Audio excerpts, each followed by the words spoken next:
Hello বন্ধুরা, তোমাদের সকলকে স্বাগত জানাই আমাদের পাতাল ঘর স্টুডিওতে।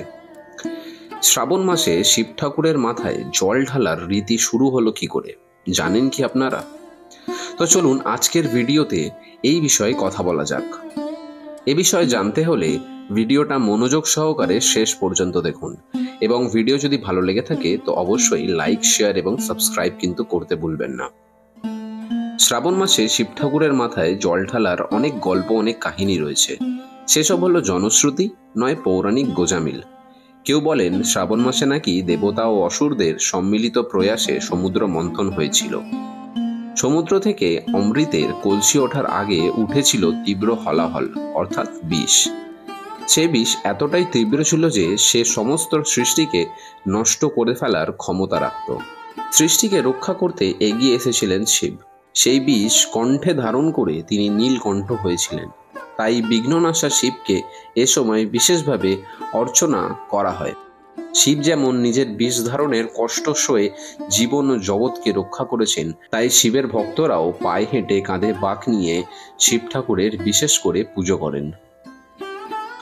আবার কেউ বলেন যে পার্বতীর সঙ্গে শিবের বিয়ে হয়েছিল নাকি শ্রাবণ মাসে।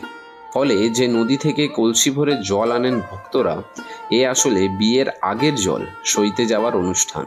সেই বয়ে আনা জল দিয়ে বর ও কনেকে ভক্তরা মনের মতো করে স্নান করিয়ে দেয়। বর তো শিব, কিন্তু কনে কোথায়?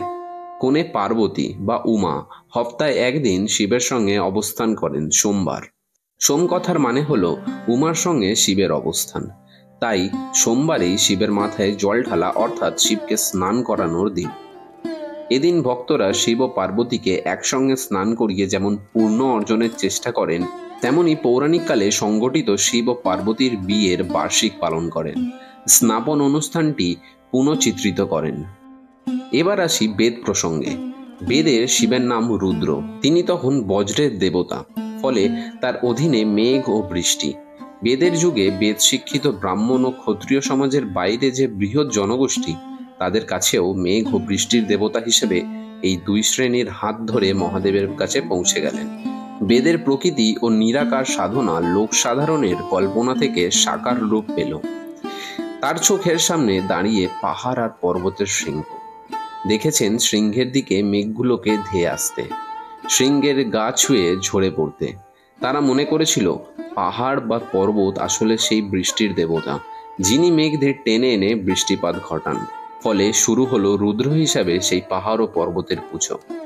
তারপর একসময় প্রাণের এই দেবতাকে আপনজনের মতো ঘরে ঘরে ঠাঁই দিতে চাইলেন। যখনই মন চাইবে পুজো করতে পারবে, কিন্তু পাহাড় পর্বত তুলে তো আর ঘরে আনা যায় না। তাই পাহাড় আকৃতির পাথর দিয়ে তৈরি হলো রুদ্র দেবতার ক্ষুদ্র সংস্কার, যাকে ঘরে অধিষ্ঠিত করা যায়। শিবের এই আদিম স্বরূপটি এখনো বজায় আছে বলে তাকে আদি দেবতা বলা হয়।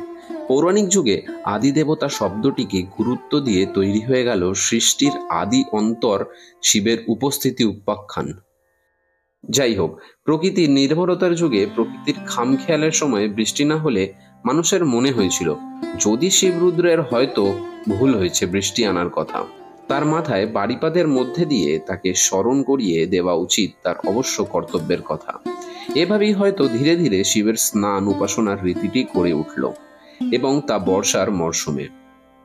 আজও বৃষ্টি না হলে শিবের মাথায় জল ঢালার রীতি এই ভাবনাই সম্প্রসারণ।